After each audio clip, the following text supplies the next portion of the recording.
Hidup yang kekal dan murka Allah.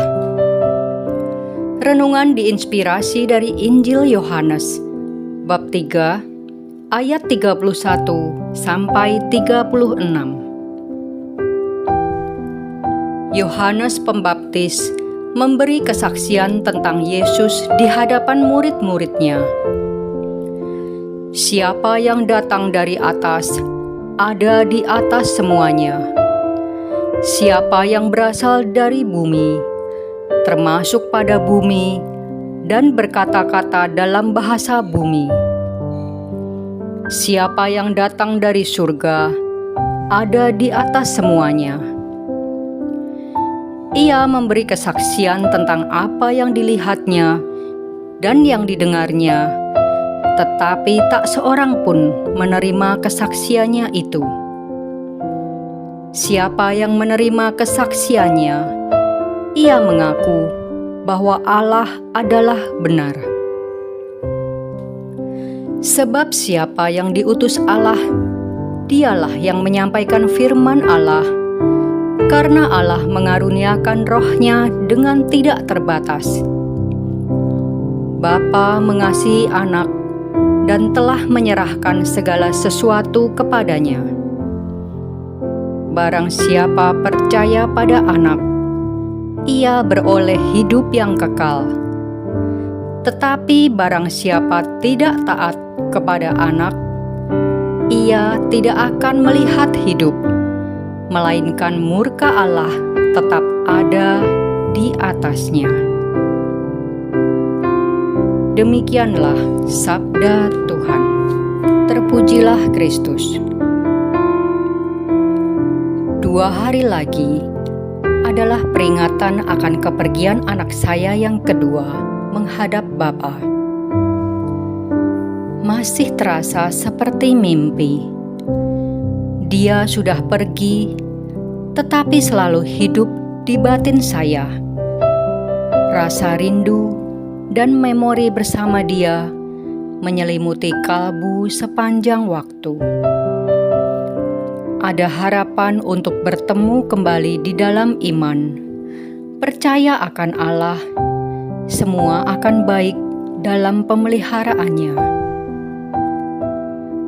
Berdasarkan pengalaman akan hidup yang saya alami, kita bisa punya banyak pilihan.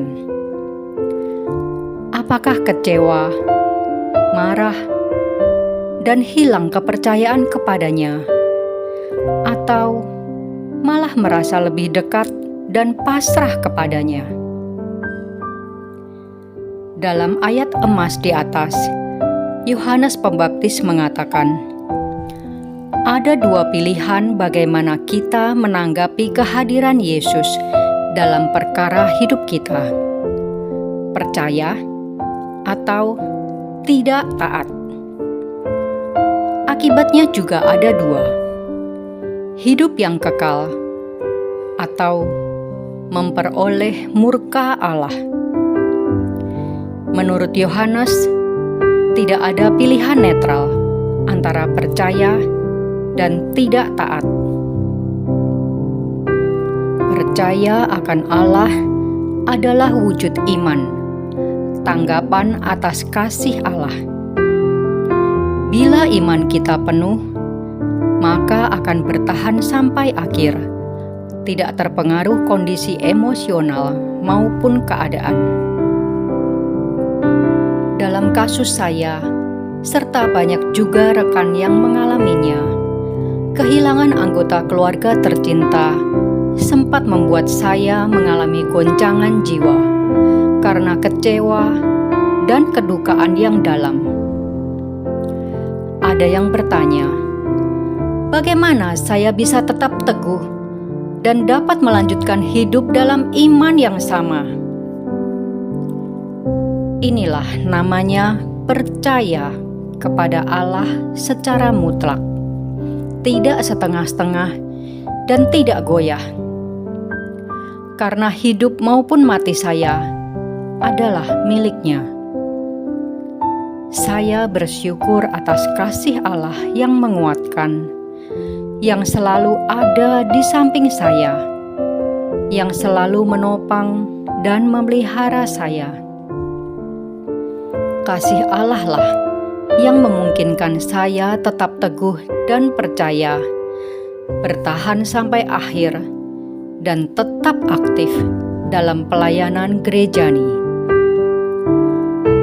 Walau sempat mundur pasca kedukaan waktu itu, tapi tidak lama, segera bangkit kembali atas kuasa Tuhan.